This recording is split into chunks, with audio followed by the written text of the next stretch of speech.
प्रभु यीशु मसीह के मधुर और मीठे नाम में सबको जय मसीह की मेरा प्यार भरा सलाम। हालेलुया। परमेश्वर का वचन कहता है प्रति भोर उसकी करुणा हमारे जीवन के लिए नई होती चली जाती है।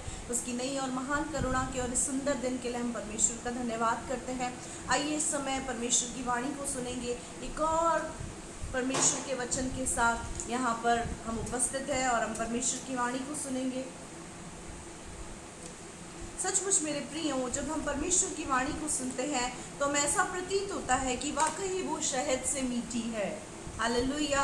भले ही कई बार वचन थोड़े डराने वाले होते हैं, थोड़े कठोर वचन होते हैं, लेकिन मेरे प्रियो हमेशा इस बात को हम समझे कि जो कड़वी दवाई होती है वही हमारी सेहत के लिए अच्छी होती है।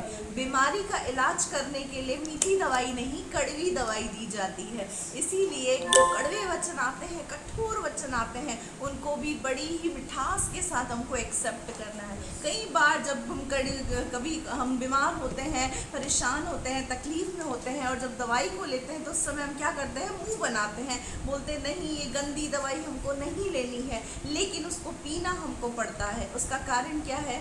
उसको पीने से हमारी बीमारी, हमारी तकलीफ दूर होगी। इसी तरीके से मैं जानती हूँ इस बात को, कई बार कुछ कठोर वचन ऐसे होते हैं जो हमको लगता है नहीं इस वचन को आप मत बोलो, मत बोलो, मत बोलो मेरे प्रियो, लेकिन उस वचन को बोलने से और ग्रहण करने से हमारे जीवन के पाप, हमारे जीवन की गलतियाँ, हमारे जीवन की कमियाँ हमारे जीवन से दूर जाती है। हालेलुया।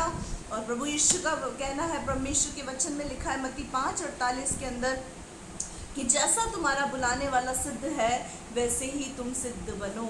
हालेलुया। तो सिद्ध बनने के लिए तो कठोर वचन को सुनने की ज़रूरत है, उसे एक्सेप्ट करने की ज़रूरत है, चाहे वो हमको अच्छे लगे या ना लगे। हालेलुया। चलो अधिक समय न लेते हुए हम आगे वचन की ओर चलेंगे। हम निकालेंगे मत्ती रचित सुसमाचार उसका 6 अध्याय, इसकी 24वीं आयत से हम यहाँ पर पढ़ेंगे। हैप्पी सिस्टर मेरे साथ है तो पढ़ने में अगुवाई करेंगी। पहले मैं आपको एक बात बता देना चाहती हूँ यहाँ पर जो आज का हमारा टॉपिक है वो क्या है? परमेश्वर पर भरोसा रखो। मेरे प्रियो, भरोसे का मतलब होता है विश्वास, और विश्वास किस तरीके का होना चाहिए हम उस चीज को देखेंगे।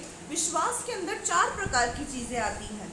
अगर आप लिख रहे हैं तो आप इस चीज को लिख लीजिए। विश्वास के अंदर 4 तरीके की चीजें आती है। पहला आता है उसमें आज्ञा पालन, दूसरा चिंता नहीं करना है, तीसरा नो संदेह, नो चिंता plus no negative thoughts equals to complete trust, यानी संपूर्ण विश्वास। पहला इसमें है आज्ञा पालन प्लस नो चिंता प्लस नो संदेह प्लस नो नेगेटिव थॉट्स, यानी नो नेगेटिव विचार इक्वल्स टू संपूर्ण विश्वास। विश्वास की डेफिनेशन ये है। इस डेफिनेशन के और अविश्वास की डेफिनेशन देखें तो इसका उल्टा वो क्या है? अनाज्ञाकारिता प्लस चिंता प्लस संदेह प्लस नकारात्मक विचार इक्वल्स टू अविश्वास। ये अविश्वास की परिभाषा है। अविश्वास में पहले अनाज्ञाकारिता होती है, फिर चिंता होती है, फिर उसके बाद संदेह होता है, फिर नकारात्मक विचार होते हैं, और वो क्या होता है? अविश्वास होता है। जिस व्यक्ति के जीवन में अनाज्ञाकारिता होती है वो अविश्वास में चलता है। जिस व्यक्ति के जीवन में चिंता होती है वो अविश्वास में चलता है। जिस व्यक्ति के जीवन में संदेह होता है वो अविश्वास में चलता है, और जिसके जीवन में नकारात्मक विचार होते हैं वो भी अविश्वास में चलता है। लेकिन जो आज्ञा पालन करता है, प्लस चिंता नहीं करता, प्लस शक नहीं करता, संदेह नहीं करता, प्लस कोई नेगेटिव विचारों को अपने अंदर नहीं लेता, वो व्यक्ति संपूर्ण विश्वास के साथ एक विश्वासी जीवन में चल सकता है। हालेलुया। इसमें से हम आज्ञा पालन को कल देख चुके हैं और आज हम चिंता के टॉपिक को देखेंगे। आने वाले हफ्ते के अंदर मैं संदेह के विषय में बताऊंगी, और हम नेगेटिव विचारों के बारे में सुन चुके हैं कि नकारात्मक बातों पर मन न लगाएं, नकारात्मक बातों को अनसुनी करें। इस टॉपिक को हम ऑलरेडी सीख चुके हैं। अब हमारा आज का जो टॉपिक है वो है चिंता। और नेक्स्ट वीक हम संदेह के विषय में देखेंगे, तब हम इस बात को समझ पाएंगे कि संपूर्ण विश्वास किस प्रकार का होता है। उसके बावजूद भी अगर आपको कहीं पे लगता है कि इस टॉपिक को आप एक और बार क्लियर तरीके से हमको समझाएं, तो आप मेरे सामने उस ऑप्शन को रख सकते हैं, ज़रूर आपको समझाया जाएगा। आज हम देखेंगे चिंता के विषय में कि अगर हमारे जीवन के अंदर चिंता होती है तो हम किस प्रकार से अविश्वास में चले जाते हैं, और अगर हम चिंता मुक्त होते हैं तो किस प्रकार से विश्वासी होते हैं। मेरे प्रियो, यीशु मसीह ने कहीं कहीं पर अपने चेलों को इस बात को कहा है, हे अल्पविश्वासियों। अल्पविश्वासी का मतलब क्या है? अल्पविश्वासी का मतलब होता है जिसके अंदर थोड़ा थोड़ा विश्वास है।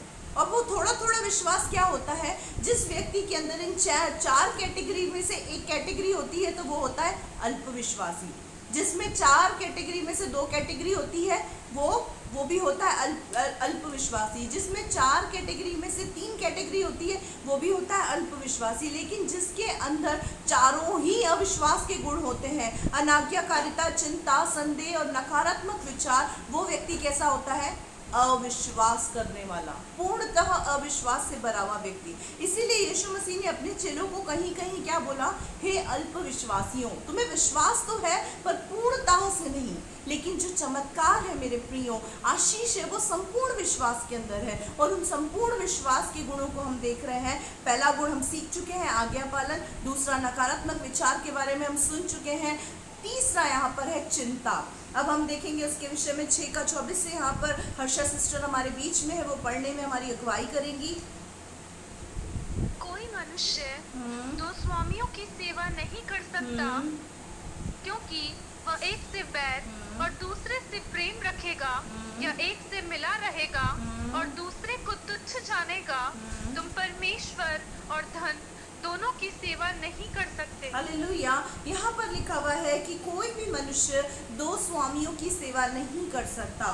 क्यों नहीं कर सकता? क्योंकि वह एक से तो मोहब्बत करेगा और दूसरे से बैर करेगा, यानी नफरत रखेगा, और एक से मिला रहेगा और दूसरे को तुच्छ जानेगा। तो परमेश्वर और धन दोनों की सेवा नहीं कर सकता। इसका कारण मेरे प्रियो ये है, अगर कोई व्यक्ति धनी होना चाहता है तो धनी होने के लिए चाहे उसको कितने भी झूठ, फरेब या चाहे कैसे भी रास्तों को क्यों ना अपनाना पड़े, वो उन रास्तों को अपनाएगा। पैसा कमाने के लिए कई बार आपने इस चीज़ को देखा होगा कि इंसान झूठ का सहारा लेता है, फरेब का सहारा लेता है, गलत काम का सहारा लेता है।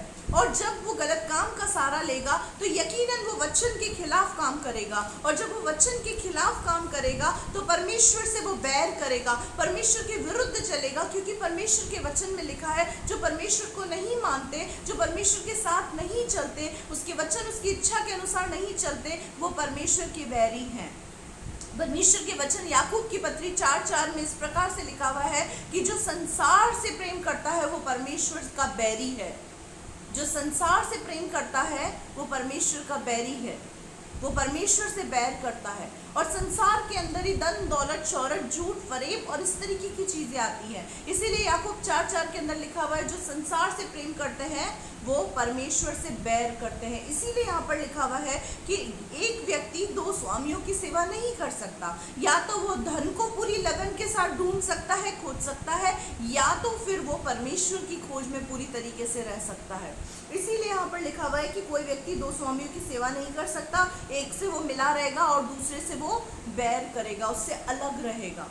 या तो वो परमेश्वर को फॉलो करेगा, परमेश्वर के वचन को फॉलो करके संतुष्टि के साथ अपने जीवन को जिएगा, या फिर वो धन का लोभ और लालच करके परमेश्वर के वचन के खिलाफ काम करके परमेश्वर का बैरी बन जाएगा।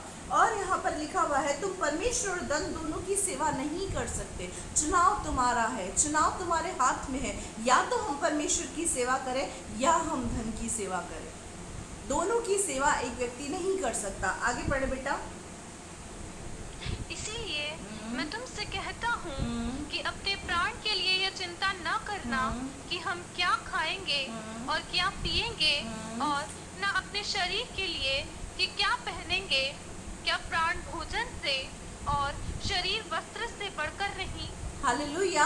अब यहाँ पर परमेश्वर के वचन में इस प्रकार से लिखा हुआ है, इसीलिए मैं तुमसे कहता हूँ कि अपने प्राण के लिए ये चिंता न करना कि हम क्या खाएंगे, क्या पिएंगे, और अपने शरीर के लिए कि हम क्या पहनेंगे, और अपने प्राण और भोजन, और अपने क्या प्राण भोजन से और शरीर वस्त्र से बढ़कर नहीं। हालेलुया। मेरे प्रियो, यहाँ लेखक इस बात को क्यों समझाना चाहता है? देखो, एक मनुष्य की जो नीड्स होती है, एक मनुष्य की आवश्यकता होती है, वो क्या होता है? रोटी, कपड़ा और मकान। खाने के लिए रोटी, पहनने के लिए कपड़ा और रहने के लिए छत यानी कि मकान। इन तीनों चीज की नीड्स के विषय में यहाँ परमेश्वर का वचन कह रहा है। यहाँ पर परमेश्वर का वचन क्यों कह रहा है कि एक व्यक्ति दो स्वामियों की सेवा नहीं कर सकता? उसका कारण क्या है मेरे प्रियो? उसका कारण मैं आगे आपको बताऊंगी। फिलहाल हम यहाँ पर देखेंगे कि यहाँ परमेश्वर का वचन क्या कहता है, इसीलिए मैं तुमसे कहता हूँ अपने प्राण के लिए चिंता न करना कि हम क्या खाएंगे। परमेश्वर यहाँ पर विश्वासियों से बात कर रहा है कि अपने प्राण के लिए, मनुष्य से बात कर रहा है जो उस पर संपूर्ण विश्वास करते हैं, उस पर पूर्ण विश्वास करते हैं। उनसे क्या बात कर रहा है? उनको क्या बोल रहा है? इसीलिए तुमसे कहता हूँ अपने प्राण के लिए चिंता न करना, हम क्या खाएंगे, क्या पिएंगे, अपने शरीर के लिए कि क्या पहनेंगे। हालेलुया। मेरे प्रियो, मैं जैसा कि हम जानते हैं कि 2 साल से लगातार लॉकडाउन होने की वजह से, महंगाई बढ़ने की वजह से बहुत से आर्थिक हम लोगों को समस्याएं करनी पड़ सकती हैं, और बहुत सी आर्थिक समस्याओं से हम गुजर रहे हैं। बहुत आर्थिक तंगी हमारे जीवन के अंदर है, लेकिन उसके बावजूद परमेश्वर का वचन क्या कहता है कि तुम अपने बारे में ये चिंता न करना कि हम क्या खाएंगे, क्या पिएंगे या क्या पहनेंगे। हालेलुया। इसीलिए यहाँ पर परमेश्वर का वचन कह रहा है, क्योंकि क्या प्राण भोजन से और शरीर वस्त्र से बढ़कर नहीं? क्या जो हमारा प्राण है, जो हमारे शरीर के अंदर है, क्या हम जो जीवित है, क्या वो हमारे भोजन से बढ़कर नहीं है?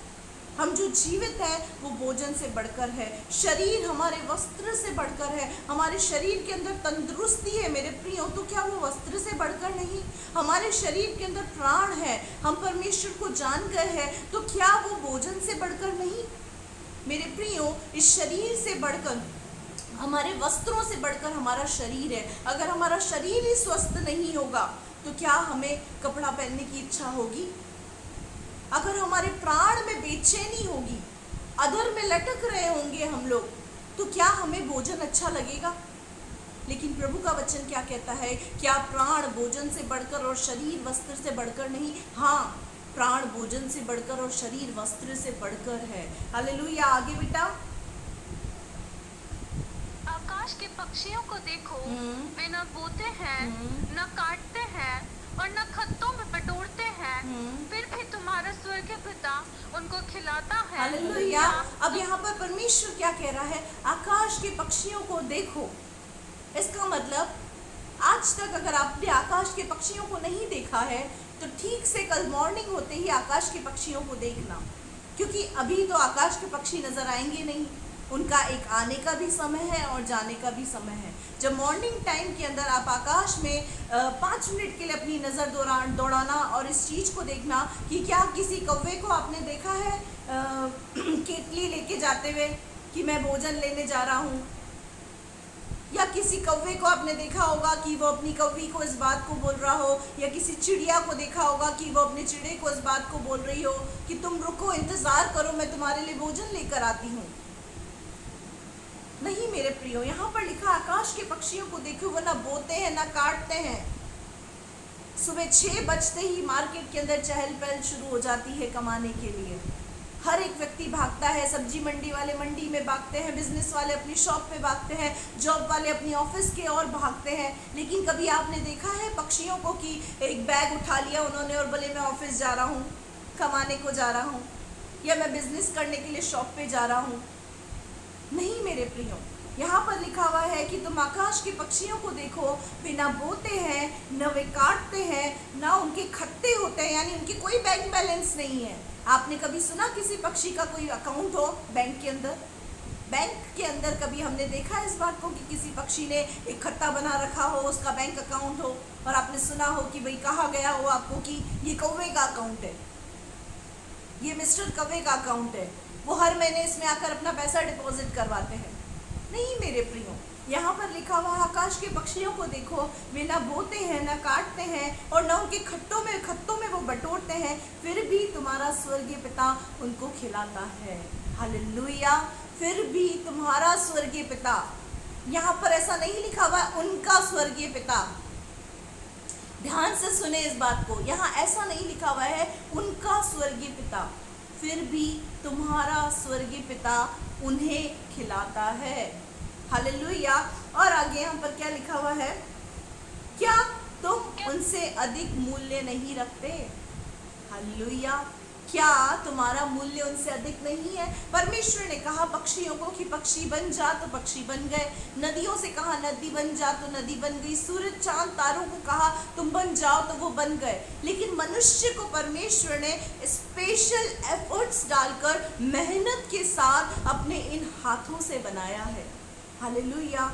स्पेशल एफर्ट्स मेरे प्रियो, जिस काम में मनुष्य स्पेशल एफर्ट्स देता है, यानी ज़्यादा मेहनत करके जिस काम को इंसान करता है, उस काम के प्रति वो क्या होता है, वफादार होता है। जैसा कि मैं आपको एक छोटा सा बहुत अच्छा सा एग्जाम्पल बताती हूँ। जब स्त्री किचन के अंदर खाना बनाती है तो उस खाने को बनाने के अंदर वो बहुत पसीना बहाती है, अपना पसीना बहा बहा कर रोटियाँ बेलती है, पसीना बहा बहा कर दाल बनाती है, चावल बनाती है, सब्जियाँ बनाती है। तो जब उस खाने को वो तैयार करती है और जब खाना खाने वाले खाने बैठते हैं और उसमें से जब खाना बहुत अधिक बचने की स्थिति पर आता है तो क्या करती है स्त्री, चिल्लाती है, तुम्हें पता है मैंने कितनी मेहनत करके पसीना बहा कर खाना बनाया है, तुम इतना खाना वेस्ट कर रहे हो, बचा रहे हो। आप भी अपने घरों के अंदर देखा होगा, आपकी मम्मी होंगी या अगर आप शादीशुदा है तो आपकी पत्नी होगी, जब भी खाना बचता है, वेस्ट होता है तो स्त्रियां झुंझलाती है, गुस्सा करती हैं। और इसी तरीके से पुरुष जब बाहर जाकर बिजनेस करके मेहनत करके, इतनी मेहनत के बाद खून पसीना एक करके कमाते हैं और उनकी पत्नियां अगर व्यर्थ खर्च करती हैं, बच्चे व्यर्थ खर्च करते हैं, माँ बाप व्यर्थ खर्च करते हैं, तो क्या बोलते हैं बच्चे, क्या निकलता है पुरुषों के मुंह से, तुम्हें पता है कि हम कैसे कमाते हैं, कितनी मेहनत से पैसा कमाया जाता है, उड़ा तो ऐसे देते हैं, ऐसे चुटकियों में उड़ा देते हैं हम पैसा। मेरे प्रियो, जिस चीज़ में इंसान मेहनत करता है उस चीज़ की वो कद्र करता है, जिस चीज़ में वो एफर्ट्स डालता है, एक्स्ट्रा एफर्ट्स डालता है, उस चीज़ की उसको कद्र होती है, उसको केयर होती है, उस चीज़ से उसको लगाव होता है। हालेलुया। इसी तरीके से परमेश्वर ने जब आकाश के पक्षियों को, पृथ्वी के जानवरों को, परमेश्वर ने जब नदियों को, चांद तारे सूरज चंद्रमा सबको बनाया तो उसमें उसने एफर्ट्स नहीं लगाए, उसने सिर्फ कहा हो जा तो वो हो गया। लेकिन मनुष्य को बनाने के लिए परमेश्वर ने एक स्पेशल एफर्ट्स को डाला है। हमें बनाने के लिए परमेश्वर ने अपने दोनों हाथों का इस्तेमाल करके एफर्ट्स डाले हैं। मेरे प्रियो, हम इस बात को समझें, अगर उसने हमें एफर्ट्स के साथ, एक्स्ट्रा एफर्ट्स के साथ उसने हमें बनाया है तो उसको हमारी कद्र है।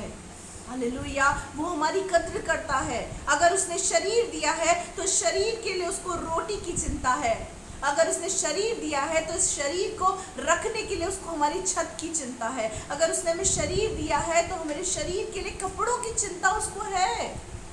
हालेलुया। बाइबल के अंदर हमने उत्पत्ति की पुस्तक के अंदर देखा, जब आदम और हवा ने पाप करा और उनको पता चला कि वे नंगे हैं, नग्न अवस्था के अंदर है, तो परमेश्वर ने क्या किया, एक जानवर का वहां पर बलिदान चढ़ाकर उनके चमड़े से उनके अंगों को ढका। सबसे पहले ही मनुष्य को परमेश्वर ने कपड़े प्रोवाइड करे हैं।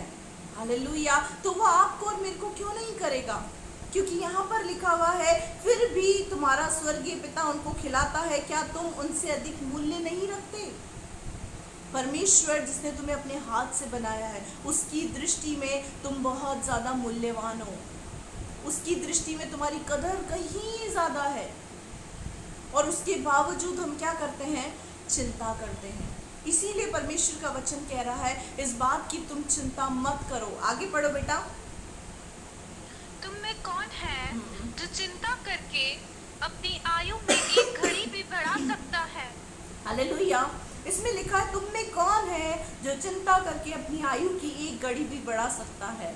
हालेलुया। एक जगह पे बड़ा खूबसूरत लिखा हुआ है, तुम में कौन है जो अपने सफ़ेद बाल को काला कर सकता है। हालेलुया। क्या हमारे बाल जो सर में सफ़ेद हो जाते हैं, हम उसको डाई या कलर करके हम उसको काला कर सकते हैं, लेकिन क्या हम उसको परमानेंट काला कर सकते हैं? नहीं।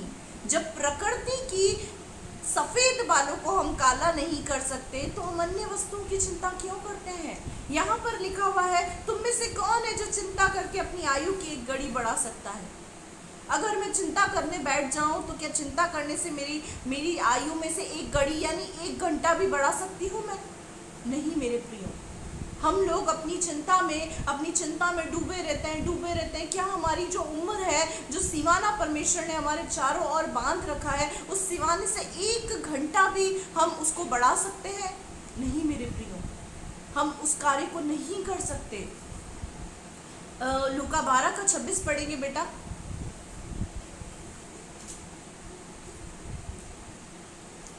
लूका 12:26।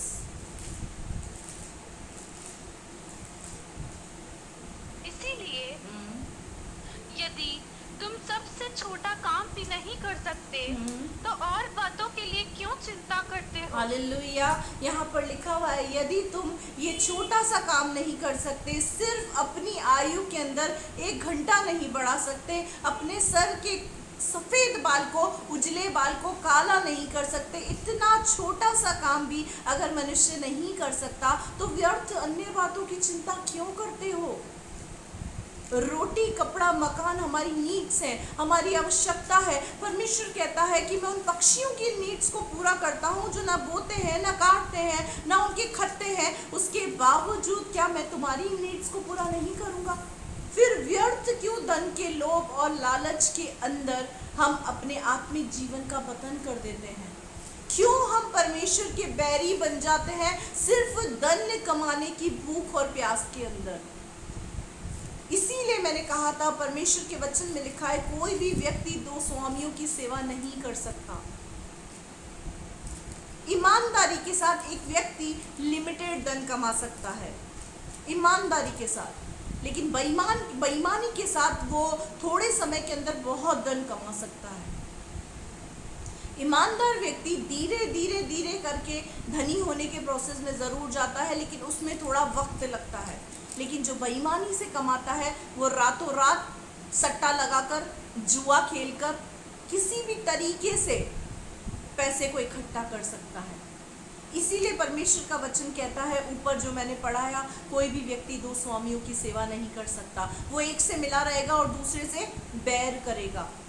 इसीलिए परमेश्वर ने कहा कि तुम व्यर्थ इन बातों की चिंता मत करो। जब तुम अपनी आयु में 1 घंटा भी नहीं बढ़ा सकते, अपने उजले बाल को काला नहीं कर सकते, तो अन्य वस्तुओं की चिंता क्यों करते हैं? मेरे प्रियो, परमेश्वर का वचन में लिखा है, अकाल में भी धर्मी जन लौ स्थिर रहेगा।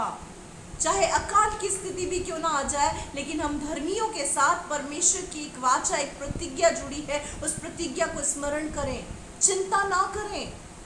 पैसे के प्रति हम इतने दीवाने ना हो जाए कि चिंता के अंदर हमारी चिंता चिता के बराबर बन जाए, हम डिप्रेशन में चले जाएं। परमेश्वर सब चीज़ों को पूरा करेगा। हालेलुया।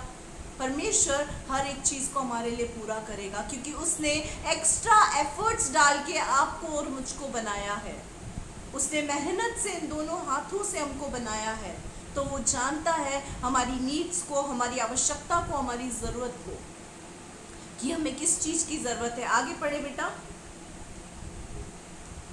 और वस्त्र के लिए क्यों चिंता करते हो? जंगली सोचनों पर ध्यान करो कि वे कैसे बढ़ते हैं। वे न तो परिश्रम करते न काटते हैं। तो भी मैं तुमसे कहता हूँ कि सुलेमान भी अपने सारे वैभव में से उनमें से किसी के समान वस्त्र पहने हुए न था। हालेलुया। अब यहाँ लिखा हुआ है, और वस्त्र के लिए क्यों चिंता करते हो?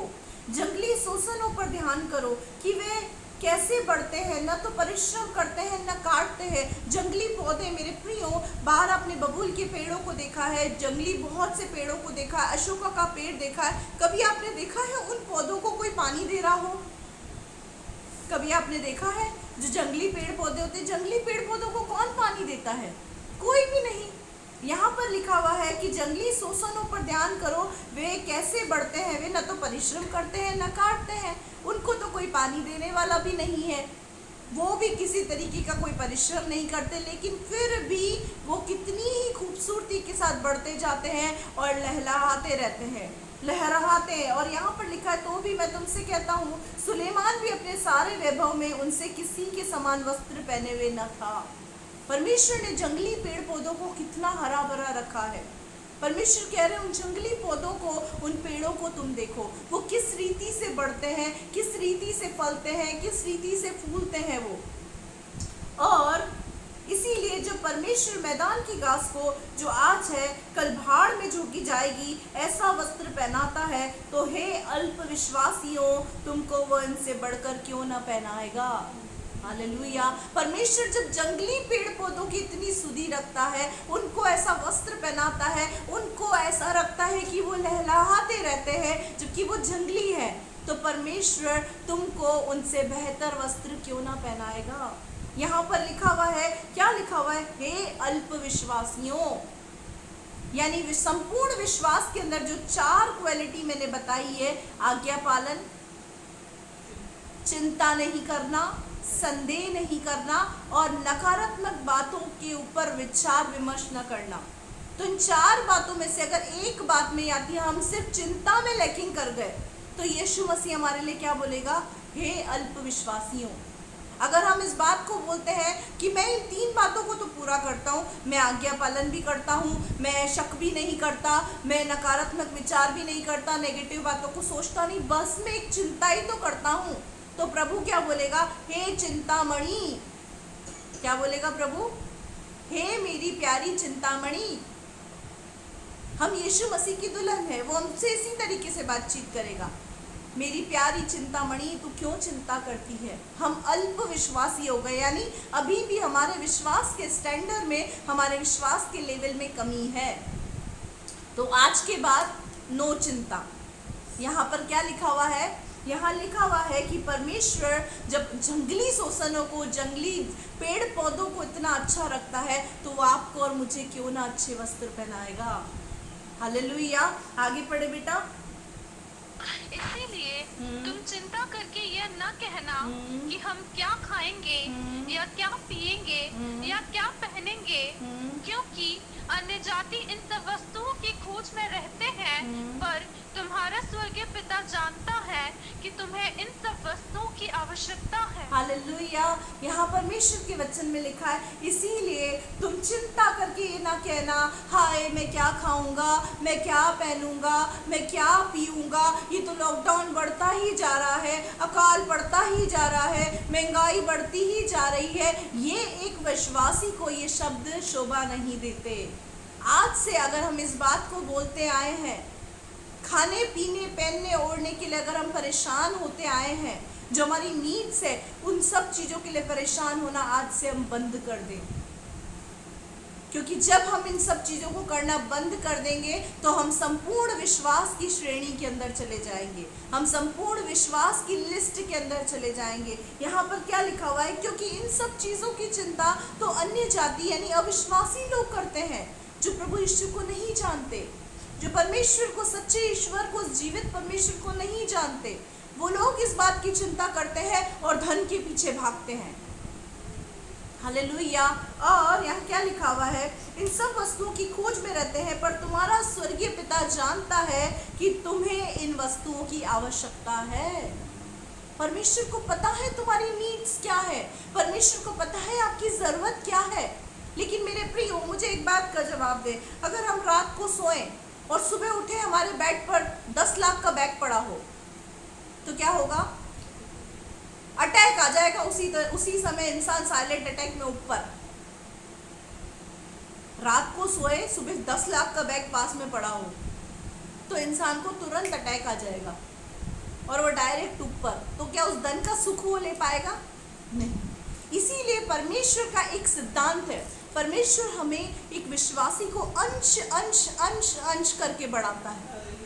परमेश्वर उतावली से नहीं बढ़ाता, क्योंकि परमेश्वर के वचन में लिखा है जो उतावली से आता है वो उतावली से चला भी जाता है। आपने कभी देखा है जुए सट्टे के अंदर उतावली से जो चीज़ आती है वो शैतान की ओर से होती है। याद रखना इस बात को, उतावली से जो भी चीज़ होती है वो शैतान की ओर से होती है। आपने देखा है जुए सट्टे के अंदर एक ही रात में एक व्यक्ति 50,000 जीत जाता है और दूसरी रात 1 लाख हरा देता है। क्यों? उतावली से आया और उतावली से चला गया। वो शैतान की ओर से होता है। लेकिन जो हमारा प्रभु देता है वो धीरज के साथ देता है, अंश अंश करके देता है, ताकि हमें हार्ट अटैक ना आ जाए, ताकि हम डिप्रेशन में ना चले जाएं, सदमे में ना चले जाए। इतनी पैसे का मैं क्या करूँगा, कहाँ रखूँगा, क्या करूँगा, छापा पड़ जाएगा, इनकम टैक्स भरना पड़ेगा, ये करना पड़ेगा। इसीलिए प्रभु विश्वासियों को उसकी ज़रूरत के अनुसार थोड़ा थोड़ा थोड़ा करके देता है। मेरे प्रियो, याद रखना, जिस समय आपको ज़रूरत होगी उस समय वो पहले से ही प्रोवाइड करवा देगा। हालेलुया। हाथ फैलाने नहीं देगा आपको। जिस समय ज़रूरत होगी उसी समय वो प्रोवाइड करा देगा। उसी समय वो आपको लाकर रख देगा कि ये ले, कल तुझे पैसा देना है तो ये ले, आज रात को तेरे पास पैसा है, उपस्थित है। और बहुत से लोगों की ऐसी गवाही भी होगी कि कल मुझे कहीं पेमेंट चलाना था, एक रात पहले प्रभु ने चमत्कार किया और वो मैंने अपना पैसा चला दिया। हालेलुया। उचित समय पर परमेश्वर बढ़ाने वाला है। इसीलिए पहला पत्रस 5:6 और 7, पहला पत्रस 5:6 में लिखा हुआ है, इसीलिए परमेश्वर के बलवंत हाथ के नीचे दीनता से बने रहो, ताकि उचित समय पर वो तुम्हें बढ़ाए। अपनी सारी चिंता को उस पर डाल दो, क्योंकि उसको तुम्हारा ध्यान है। हालेलुया। परमेश्वर के बलवंत हाथ के नीचे दीनता से चुप करके उसके बच्चों की तरह बने रहें। उचित समय पर वो आपको बढ़ाएगा। अपनी सारी चिंताओं को उसकी वेदी पर उसके पास रख दे, क्योंकि उसको ध्यान है। उसको पता है मेरी बेटी को किस चीज़ की ज़रूरत है, उसको पता है मेरे बेटे को किस चीज़ की ज़रूरत है। व्यर्थ की चिंता करना बंद। और आगे पढ़े बेटा। इसीलिए पहले तुम परमेश्वर के राज्य और उसके धन की खोज करो, तो ये सब वस्तुएं भी तुम्हें मिल जाएंगी। हालेलुया। इसीलिए एक विश्वासी को क्या काम करना है? एक विश्वासी को जो काम करना है उस काम को देखिए, पहले तुम उसके धर्म और उसके राज्य की खोज करो तो ये सब वस्तुएं तुम्हें मिल जाएगी। उसका धर्म और राज्य क्या है? धर्म मैंने बताया, व्यवस्था विवरण 6:25 के अंदर लिखा हुआ है, उसके विधि विधान, उसके नियमों को उसकी इच्छा के अनुसार उसके नियमों का पालन करना, यही एक विश्वासी के लिए धर्म है। एक विश्वासी का धर्म क्या है? ईसाई धर्म नहीं है। एक विश्वासी का धर्म सिख धर्म नहीं है। हिंदू मुस्लिम सिख ईसाई की क्वालिटी में हम लोग नहीं आते। हम लोग सब चीज़ों से अलग हैं। हमारा धर्म क्या है? परमेश्वर की आज्ञाओं को मानना, उसके नियमों को, उसकी विधि विधानों को, उसकी इच्छा के अनुसार उसको मानना, उसकी चौकसी करना, ये एक विश्वासी का धर्म है। और दूसरा, उसके राज्य की खोज किस प्रकार से करनी है? सुसमाचार के कार्य को सुनाना। आपने जिस चीज़ को पाया है वो लोगों को देना। लंबी चौड़ी लिस्ट नहीं बताना, सिर्फ इतना बताना कि मेरे जीवन के अंदर ये दुख था, प्रभु यीशु मसीह ने मेरे दुख को दूर किया। बहन आप भी चलो, भाई आप भी मेरे साथ चलो, प्रभु यीशु मसीह आपके जीवन में भी काम करेंगे। हालेलुया। ये है उसका राज्य, ये है उसका धर्म। इसके धर्म और राज्य की तुम खोज करो तो संसार की वस्तुएं तो तुम्हें यूं ही मिलती चली जाएंगी। परमेश्वर आपकी नीड्स को यूं ही पूरा करता चला जाएगा। मेरे प्रियो, धर्म और राज्य ये परमेश्वर की नीड है। ध्यान से सुनना, ये बहुत गहरी बात मैं एक विश्वासी को यहाँ पर बता रही हूँ। परमेश्वर का धर्म और राज्य ये परमेश्वर की नीड है। परमेश्वर के राज्य के अंदर जितने लोगों को आप सुसमाचार सुनाएंगे, परमेश्वर का राज्य बढ़ता चला जाएगा। दूसरा चीज, जितना आप आज्ञा पालन करेंगे, परमेश्वर की बातों को मानेंगे, उसे प्रसन्न करेंगे, उसकी इच्छा के अनुसार जीवन को व्यतीत करेंगे, ये उसके लिए, ये हमारे लिए धर्म ठहरेगा और उसकी नीड्स को फुलफिल करेगा। किसकी? परमेश्वर की नीड्स को। तो अगर आप परमेश्वर के राज्य और धर्म को बढ़ाएंगे, परमेश्वर के राज्य और धर्म की खोज करेंगे, उसकी नीड्स को फुलफिल करेंगे, तो वो आपकी जो नीड्स है उसको फुलफिल करेगा। हालेलुया। क्या हम समझे इस बात को? हम बोलते हैं ना, जैसे को तैसा, तो परमेश्वर ये मनुष्य बोलता है जैसे को तैसा, टिट फॉर टैट। तो जिस मनुष्य के पास इतनी बुद्धि है कि वो जैसे को तैसा करना जानता है, तो क्या उस खुदा ने जिसने आपको और मुझे बनाया उसको नहीं पता जैसे का तैसा क्या होता है? उसको भी पता है, वो भी जानता है जैसे का तैसा।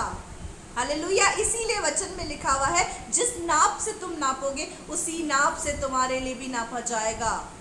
ये वचन इसीलिए लिखे गए हैं, इन वचन की गहराइयों को हम समझे।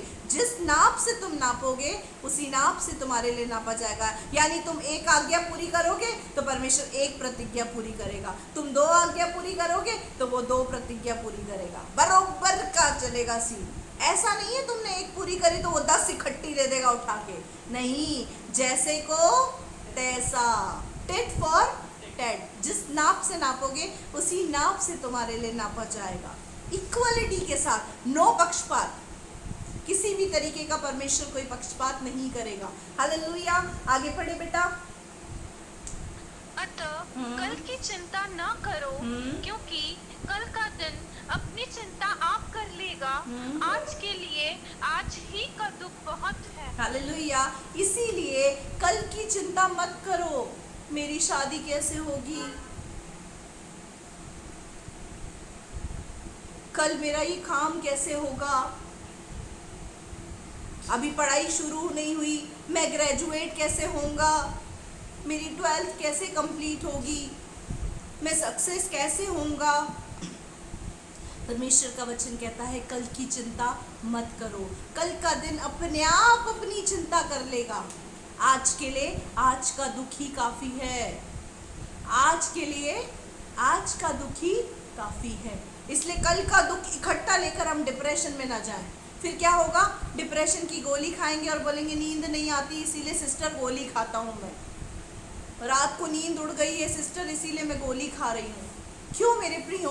क्योंकि कल की चिंता को चिता के बराबर हम अपने जीवन में लेकर डिप्रेशन में चले जाते हैं। इसीलिए परमेश्वर का वचन क्या कहता है? कल की चिंता मत कर, कल की चिंता कल अपने आप कर लेगा। आज के लिए आज का दुख ही काफी है। जिस परमेश्वर ने आपको और मुझको बनाया है, हम उसकी दृष्टि में बहुत मूल्यवान हैं। बस क्या करना है? परमेश्वर के धर्म और राज्य की खोज करनी है, उस पर संपूर्ण विश्वास करना है, आज्ञा पालन के साथ, बिना चिंता के, बिना संदेह के, बिना नकारात्मक विचार के, संपूर्ण विश्वास के साथ परमेश्वर के सम्मुख बने रहना है। हालेलुया। वो हमारी हर ज़रूरत आवश्यकता को पूरा करेगा। अपने जीवन से चिंता को दूर करें। अब जो लोग मुझे सुन रहे हैं वो क्या बोलेंगे? आज से चिंता करना बंद। बोले बोले, आज से चिंता करना बंद। नो टेंशन, नो चिंता। हालेलुया। बी पॉजिटिव, हमेशा पॉजिटिव सोचें, सकारात्मक सोचें, आज्ञा पालन के अंदर अपने जीवन को व्यतीत करें। हालेलुया। मैं आशा करती हूँ परमेश्वर ने इस वचन के द्वारा आपको बहुत आशीष दिया है, क्योंकि एक मनुष्य के जीवन के अंदर जो सबसे ज़्यादा दुखदाई चीज़ होती है वो चिंता ही होती है। और चिंता के अंदर आकर इंसान क्या करता है? बीमार हो जाता है, बहुत सी बातों को सोचता है। मेरे प्रियो, जब कोई व्यक्ति सुसाइड करता है तो उसकी सुसाइड करने का, उसका आत्महत्या करने का जो कारण होता है वो मुख्य कारण होता है उसकी चिंता। और यहाँ पर परमेश्वर का वचन हमें इसी बात को बताता है कि उसके बलवंत हाथ के नीचे दीनता से बने रहे, अपनी सारी चिंता को उस पर डाल दे, क्योंकि उसको तुम्हारा ध्यान है। वो उचित समय पर आपके जीवन में काम करेगा। जो आपकी घड़ी के अंदर टाइम है ना मेरे प्रियो, उस टाइम के अनुसार वो काम नहीं करेगा, वो अपने ही समय के अंदर काम करेगा। उसके समय का इंतजार करें, उसके राइट टाइम का इंतजार करें। हालेलुया। और अपनी सारी चिंता को उसको दे दे, क्योंकि उसको आपका ध्यान है। आज के बाद चिंता बंद। किसी भी चीज़ की हमें चिंता नहीं करनी, ना खाने की, ना पीने की, ना रहने की, ना ओढ़ने की, किसी भी चीज़ की चिंता। सिर्फ उसके धर्म और राज्य की खोज में लग जाए, उसको प्रसन्न करने में लग जाए, उसकी इच्छा पूरी करने में लग जाए, आज्ञा पालन करने में लग जाए। उसको क्या भाता है उस बात को सोचें। हालेलुया। लोगों को सुसमाचार सुनाएं, उसके राज्य में लोगों को इकट्ठा करें। हालेलुया। आइए हम अपनी आंखों को बंद करेंगे और सुने गए वचन के अनुसार अपने जीवन पर मनन करेंगे, मेडिटेट करेंगे, प्रार्थना करेंगे। हालेलुया। रबा शंदा रबा रबा रियत्था रबा इखला रबा शिकिंदी। प्रभु का आत्मा इस समय मुझे यहाँ पर कह रहा है कि आप में से बहुत से लोग हैं जो बहुत गहरी चिंता के अंदर है, और यकीनन चिंता करते करते वे लोग बीमारी की स्थिति में चले गए हैं। कभी उनका सर दुखता है, कभी उनका शरीर दुखता है, कभी वो मन से दुखी होते हैं। परमेश्वर का आत्मा कह रहा है कि आज परमेश्वर का आत्मा आपको छुएगा और चिंता से मुक्त और आज़ाद करेगा। अपने हृदय पर हाथ रखे हर एक व्यक्ति, आपकी हर एक चिंता को परमेश्वर जानता है। मेरे प्रियो, मेरा जानना ज़रूरी नहीं है कि आपके जीवन के अंदर क्या चिंता है, लेकिन परमेश्वर का जानना ज़रूरी है। परमेश्वर आपकी चिंता को जानता है। अपने हाथ को अपने हृदय पर रखें, क्योंकि परमेश्वर का आत्मा, आप जिस जगह पर उपस्थित है, यहाँ पर परमेश्वर का आत्मा उपस्थित है। परमेश्वर का आत्मा जहाँ पर आप उपस्थित है वहाँ पर आपके पास आएगा और आपको छुएगा। ओ रबा शंदा रबा रबरी अत्था रबरी खला रबा शिखिंदिरिबी रिगंडा रबा रबरी अत्था रबा शंदा बाबा सिखित्तिरिबी रेमा सुतुरु या शाला रबा शिखित्तिरिबी रिगंडा रबा रबरी अत्था रबरी खला रबा शिखिंदिरिबी। परमेश्वर का आत्मा कह रहा है, किसी को अपनी शादी की चिंता है। परमेश्वर का आत्मा कह रहा है किसी को बिजनेस की चिंता है, किसी को पेमेंट्स बड़े बड़े चलाने हैं, किसी को जॉब की चिंता है, किसी को अपने परिवार के उद्धार की चिंता है, किसी को अपने बेटे की चिंता है, किसी को अपनी माँ की चिंता है, किसी को अपने पिता की चिंता है। आपको जिस भी चीज़ की चिंता है, परमेश्वर का आत्मा यहाँ पर उपस्थित है। अपने सीने पे, अपने हृदय पर अपने हाथ को रखें। ओ रबा शंदा रबा रबरी अत्था रबरी खला रबा शिखिंदिरिबी। पवित्र आत्मा, इस समय तू काम कर। तेरे वचन में लिखा है, प्रभु अपनी सारी चिंताओं को मुझ पर डाल दो, क्योंकि मुझे तुम्हारा ध्यान है। इसीलिए परमेश्वर के बलवंत हाथ के नीचे दीनता से बने रहो, ताकि उचित समय पर, राइट टाइम पर वो तुम्हें बढ़ाए, तुम्हारे जीवन में काम करे। हालेलुया। रबा शंदा रबा रबरी अत्था रबा। पवित्र आत्मा, तुझे इन बच्चों का ध्यान है। इसी समय चिंता प्रभु शैतान का स्वभाव है। चिंता शैतान हमें देता है ताकि चिंता के दौरान एक विश्वासी नाश हो जाए, नष्ट हो जाए, बीमार हो जाए, डिप्रेशन में चला जाए, आत्महत्या कर ले। हाँ प्रभु, चिंता तेरी दीवी देन नहीं है, चिंता तेरा दिया हुआ गिफ्ट नहीं है। आज से ये लोग चिंता को टाटा बाय बाय करने पाए। इसी समय परमेश्वर का आत्मा, पवित्र आत्मा, मैं तुझे आज्ञा देती, यीशु मसीह के नाम में, यीशु के सामर्थी नाम में इनके पास जा, इनके घरों में जा। इसी समय पवित्र आत्मा इनकी चिंता को, इनकी अशांति को शांति में परिवर्तित कर दे। इसी समय इनकी चिंता यीशु के सामर्थी नाम में चली जाए। ये चिंता तुझे मैं यीशु के नाम से आज्ञा देती, get out in the name of Jesus Christ. चली जा चिंता, तेरा कोई अधिकार नहीं इनके ऊपर। अद्भुत शांति से पवित्र आत्मा इनको भर, टच कर पवित्र आत्मा, टच कर इनके विचारों से चिंता को निकाल पवित्र आत्मा, डायग्नोस कर इनको पवित्र आत्मा, ऑपरेशन कर इनका पवित्र आत्मा। चिंता इनके मनों में है, इनके हृदय में है, इनके विचारों में है, इनके जीवन में है, इनकी बोली में चिंता है। पवित्र आत्मा उस चिंता को खींच कर निकाल इसी समय यीशु के सामर्थी नाम में। ओ रबा शंदा रबा रबरी अत्था रबरी खला रबा शिखिंदिरिबी रिगंडा रबा रबरी अत्था रबरी खला रबा शिखिंदिरिबी। Touch each and every people, Holy Spirit, and give them peace in the name of Jesus Christ। यीशु मसीह के सामर्थी नाम में शांति की घोषणा करती मेरे खुदा। धन्यवाद करती तूने दुआ को सुना। तू बड़े हम घटे हमारे जीवन से अब्बा, तुझे महिमा मिलने पाए। दुआ को यीशु के सामर्थी नाम से मांगती हूँ, आमेन। हालेलुया। प्रभु इन वचनों के द्वारा आपको आशीष दे। जय मसीह की, प्रेज द लॉर्ड।